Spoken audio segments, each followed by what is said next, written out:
Que culto, eu amo o culto de batismo. Eu estava aqui chorando com o Henrique, com a Estherzinha. Eu lembro que eu recebi a família dela no café, quando eles chegaram aqui na igreja. Já fiquei sonhando com o dia que a Laurinha vai se batizar também. Espero que todos vocês estejam aqui para testemunhar isso comigo, amém? E como é gostoso, sabe? Desde o comecinho do Relevância eu tenho tido o privilégio de estar junto com o pessoal que tem se batizado, no curso. No dia de batismo nós chegamos um pouco mais cedinho e nós temos um tempo de oração, de ministração com quem vai se batizar.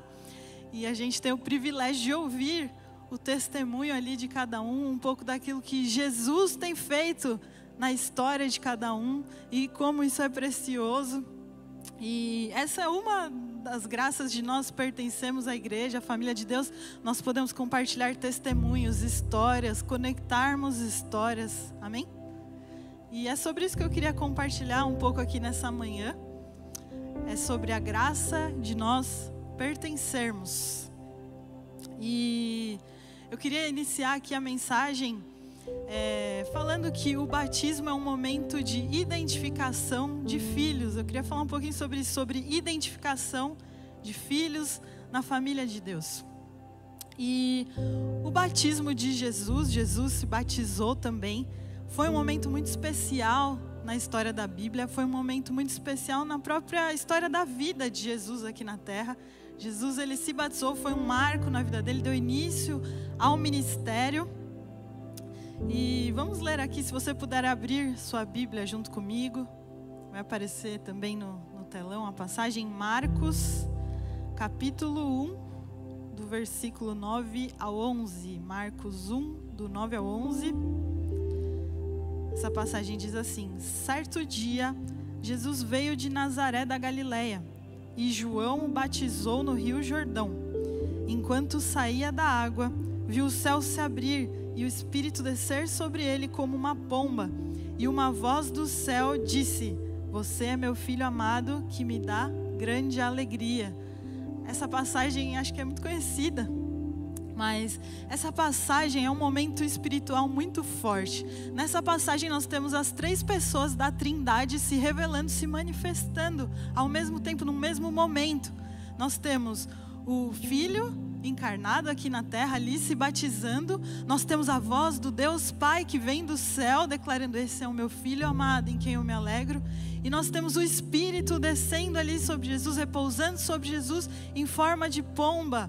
E o mais interessante dessa passagem é que Deus Pai e o Espírito Santo, eles se manifestam ali naquele momento espiritualmente para afirmar a identidade de Cristo como Filho. Em João 1,33, João Batista, ele diz que Deus havia revelado para ele que aquele sobre quem o Espírito descesse e permanecesse, aquele era o Filho esperado. Então o Espírito Santo ali, ele se revela, ele se manifesta, afirmando que Jesus era o Filho esperado. O momento do batismo de Jesus também revela aquela que seria a obra de Cristo. O céu se abre. O Elton estava ministrando ali com o pessoal que ia se batizar, né? Sobre os céus se abrirem. Os céus se abrirem já indicava que Cristo é aquele que abriria de volta, que restabeleceria o acesso à presença de Deus, o acesso aos céus, o acesso a Deus. E Cristo, ele faz isso. Cristo, ele restaura esse acesso a Deus e ele nos insere na família de Deus. Também, como está lá em Romanos 8, 29, ele é o primeiro de muitos irmãos. Então, através de Cristo, nós nos tornamos filhos. Hoje, todos esses que se batizaram, eles tiveram afirmadas também publicamente a identidade deles, de filhos amados, de pertencentes à família de Deus. E como é precioso nós pertencermos a essa família. Se você um dia se batizou, você passou por isso, né? Eu estou destacando aqui porque o momento do batismo é um momento muito forte, que tem um significado muito forte de propósito, de filiação, de pertencimento. Mas todos aqui que já escolheram por Jesus podem pertencer, também pertencem a essa família, e isso é um privilégio. Deus, ele nos deu um lugar de pertencimento aqui na terra. Talvez você às vezes se sinta solitário, sozinho, não sei qual é a história da sua família, mas Deus garante pra gente um lugar onde nós sempre podemos pertencer. E esse lugar é a família de Deus. Amém? E como é precioso a família de Deus, a igreja é a família de Deus. A igreja, ela é tão valorosa que Cristo, ele entregou-se a si mesmo por ela. Isso também está lá em Efésios 5, 22. Cristo amou a igreja e a si mesmo se entregou por ela. Então Cristo amou a igreja. A obra de Cristo, ela resulta na igreja, em nós convivermos hoje em comunidade, em igreja, em família. E indo aqui para o segundo ponto da mensagem, a família, a vida em comunidade, ela é fundamental, ela está na essência da palavra de Deus, na essência do Evangelho de Jesus. A história central da Bíblia é uma história de resgate da unidade. E como assim, né? A história bíblica é uma história de resgate da unidade. Porque um dia a unidade perfeita, a comunhão perfeita, ela foi perdida. Dando uma contextualizada, voltando lá para a criação, quando Deus cria todas as coisas, quando Ele cria o ser humano, Deus cria o ser humano para ter paz em todas as relações. Era para o ser humano se relacionar perfeitamente com Deus, com seus semelhantes, com a criação. O ser humano ali criado por Deus no Éden deveria ser reflexo da comunhão perfeita existente na Trindade. Mas com a queda, com a desobediência, essas relações foram corrompidas, a paz perfeita, a comunhão perfeita, a unidade foi rompida. Tanto que a gente vê ali, né, a primeira reação do ser humano após desobedecer foi se esconder de Deus. O ser humano que se relacionava ali de forma perfeita com Deus se escondeu. Nós vemos também que a relação com os semelhantes foi corrompida também, porque os primeiros filhos ali de Adão e Eva, Caim e Abel, um irmão mata o outro. E a própria relação com a criação era para o ser humano ser mordomo da criação de Deus, exercer o governo de Deus sobre a natureza. E hoje a gente vê o ser humano usando a natureza, a criação de forma exploratória, de forma não responsável. Então as relações, a paz foi rompida. Mas Jesus, a boa notícia é que Jesus veio para restaurar a paz. Jesus, Ele vem reconciliar todas as coisas. Essa é a obra de Jesus. E inclusive na última ceia, que era ali também um momento de comunhão em que eles estavam à mesa, mas na última ceia, antes da crucificação, Jesus, ele faz uma oração muito importante ali, que revela as prioridades do coração dele. E sabe o que é interessante? Jesus ali, ele ora por aqueles que criam no momento presente, mas ele ora também por aqueles que viriam a crer. Então Jesus aqui faz uma oração por mim e por você. E olha só o que Jesus ora então em João capítulo 17, se você puder abrir aí sua Bíblia, João capítulo 17, do verso 20 ao 23. João 17, do 20 ao 23. Não te peço apenas por estes discípulos, mas também por todos que crerão em mim por meio da mensagem deles. Minha oração é que todos eles sejam um, amém? Como nós somos um, como tu estás em mim, Pai, e eu estou em ti. Que eles estejam em nós, para que o mundo creia que tu me enviaste. Eu dei a eles a glória que tu me deste, para que sejam um, como nós somos um. Eu estou neles e tu estás em mim. Que eles experimentem unidade perfeita, para que todo mundo saiba que tu me enviaste e que os amas tanto quanto me amas. Então olha só, que a gente experimente perfeita unidade, para que o mundo saiba que Jesus foi enviado. Quando nós vivemos em igreja, quando nós somos capazes de viver em comunidade, nós testemunhamos que a obra de Jesus é real. Nós testemunhamos, nós testificamos que Jesus é digno de toda a confiança, que Jesus é digno de fé, porque Ele restaura relações. Quando você vem para esse lugar e você tem amigos aqui, você é discipulado aqui, você discipula aqui, você é abençoado, sim, mas você também expressa, testemunha, testifica a obra de Jesus na sua vida. Nós testificamos quando nós convivemos em unidade. E a existência da igreja, ela cumpre propósitos eternos do coração de Deus, propósitos eternos da obra de Cristo. Como a gente viu aqui, Cristo, o primeiro de muitos irmãos, Ele nos torna filhos.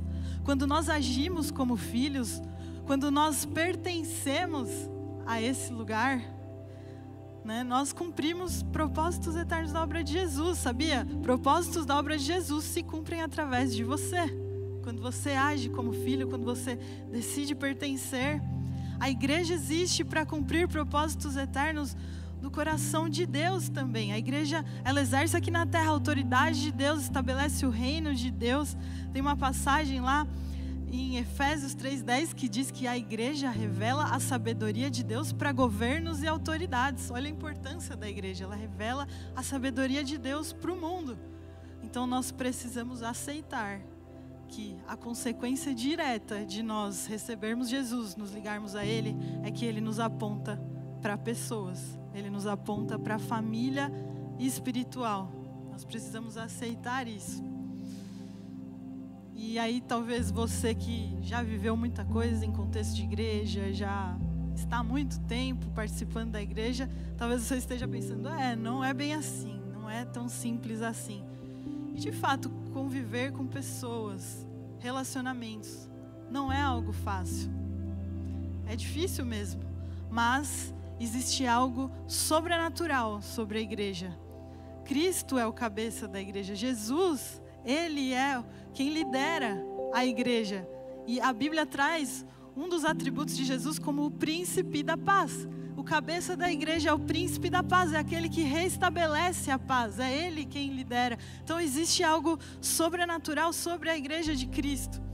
E a nossa oração precisa ser: Jesus, Espírito Santo, me ajuda a olhar para a igreja com os teus olhos.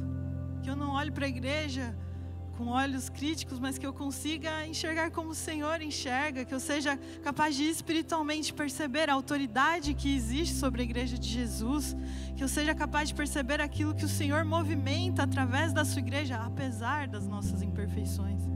Que a gente possa pedir essa mente, esses olhos espirituais abertos, para nós enxergarmos como Jesus, que amou a igreja a ponto de se entregar por ela. Isso é espiritual, isso é o Espírito Santo que é capaz de nos dar, porque humanamente, impossível mesmo. E o terceiro ponto aqui, que eu gostaria de entrar, é que existe uma graça especial que nós só acessamos por meio da comunidade, por meio da igreja, por meio de nós vivermos em família. E eu queria ler aqui com vocês Efésios capítulo 4, do verso 11 ao 13. Efésios 4, do 11 ao 13. Ele designou alguns para apóstolos, outros para profetas, outros para evangelistas, outros para pastores e mestres. Eles são responsáveis por preparar o povo santo para realizar sua obra e edificar o corpo de Cristo. E aí aqui eu quero destacar, até que todos alcancemos a unidade que a fé e o conhecimento do Filho de Deus produzem e amadureçamos, chegando à completa medida da estatura de Cristo. E aí agora o verso 16 desse mesmo capítulo 4 de Efésios diz assim: Ele faz que todo o corpo se encaixe perfeitamente, e cada parte, ao cumprir sua função específica, ajuda as demais a crescer, para que todo o corpo se desenvolva e seja saudável em amor. Essas duas passagens que nós lemos, elas revelam para nós que crescimento, que amadurecimento caminha junto com unidade.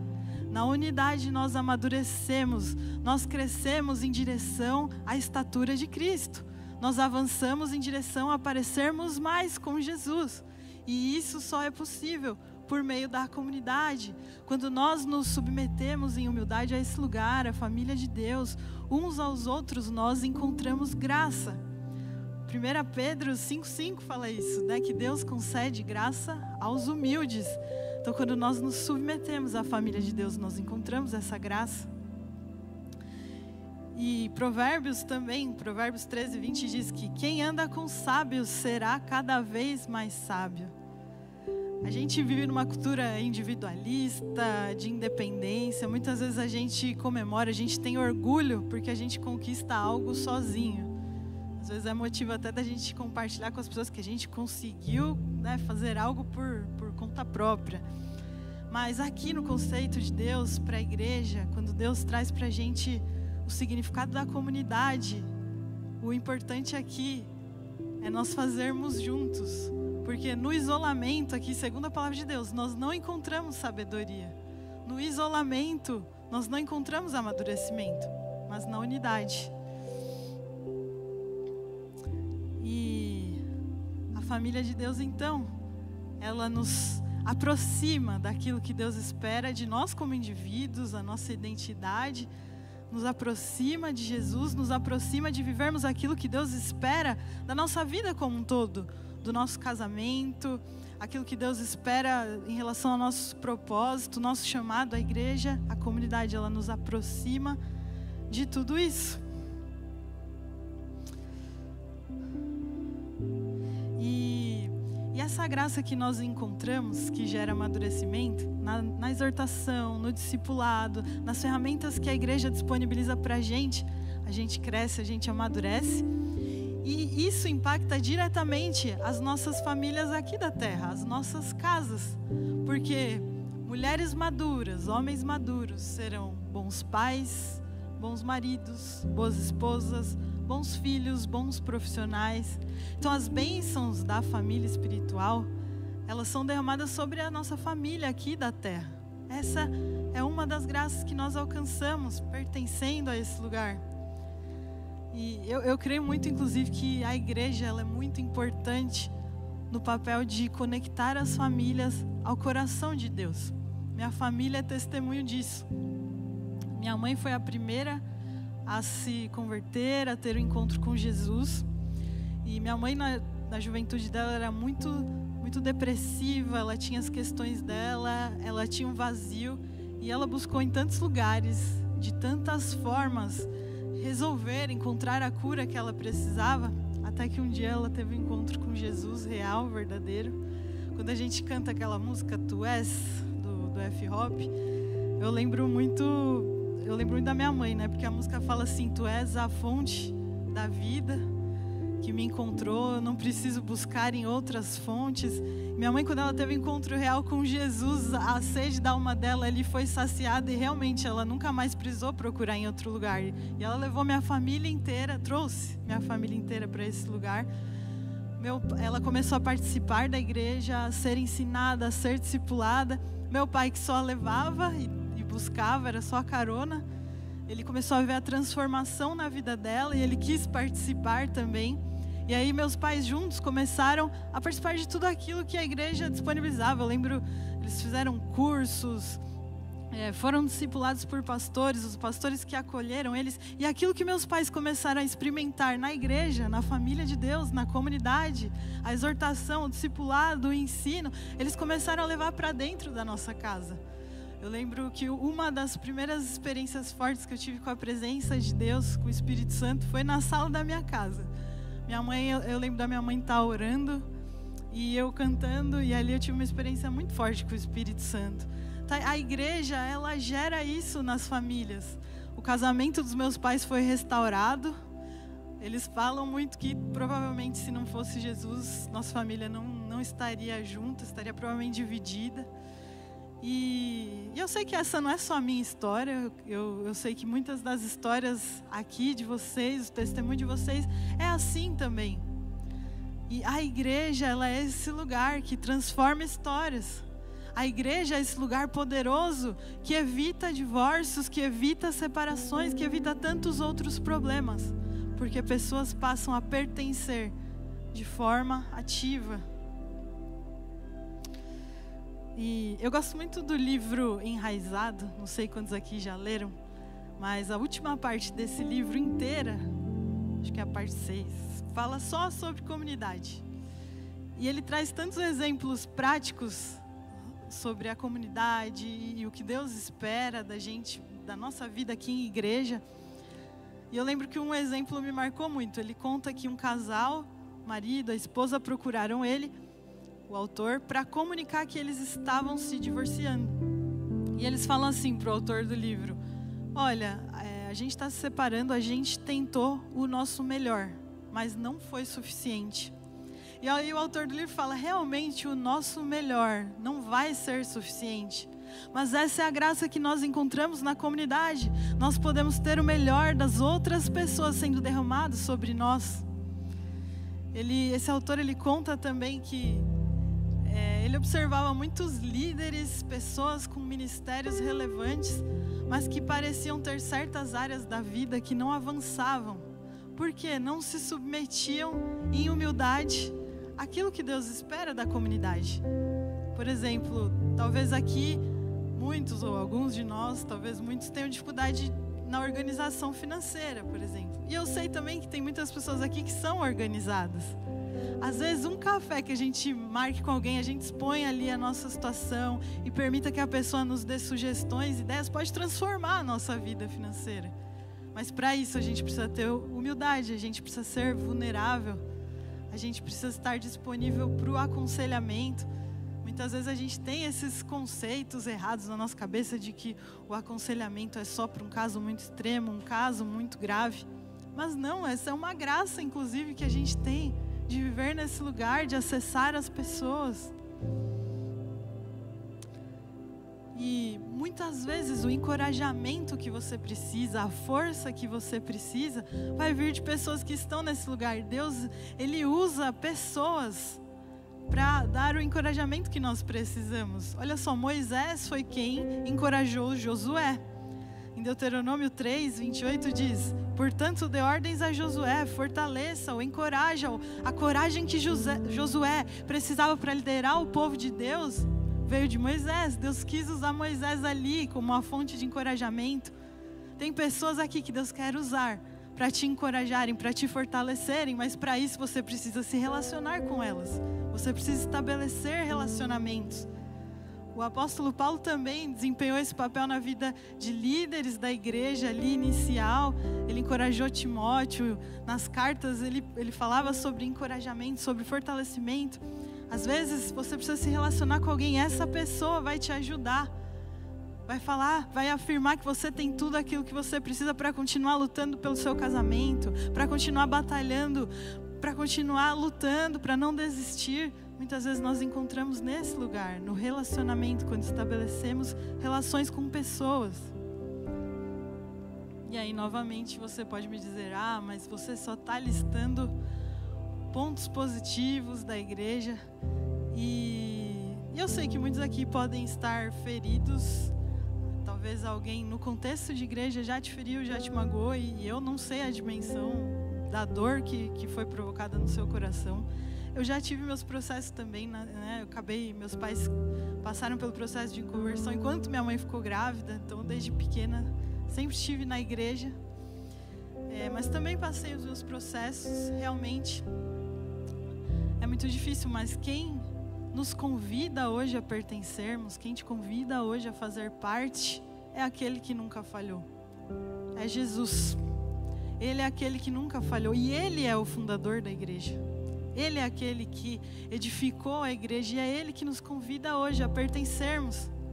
Talvez pessoas te feriram, mas esse Deus, esse Jesus, o príncipe da paz, Ele quer usar pessoas também, talvez para te ajudarem no seu processo de cura. Porque Ele é um Deus de sobrenatural. Ele é o príncipe da paz. E aqui tem até um ponto importante para a gente levar aqui.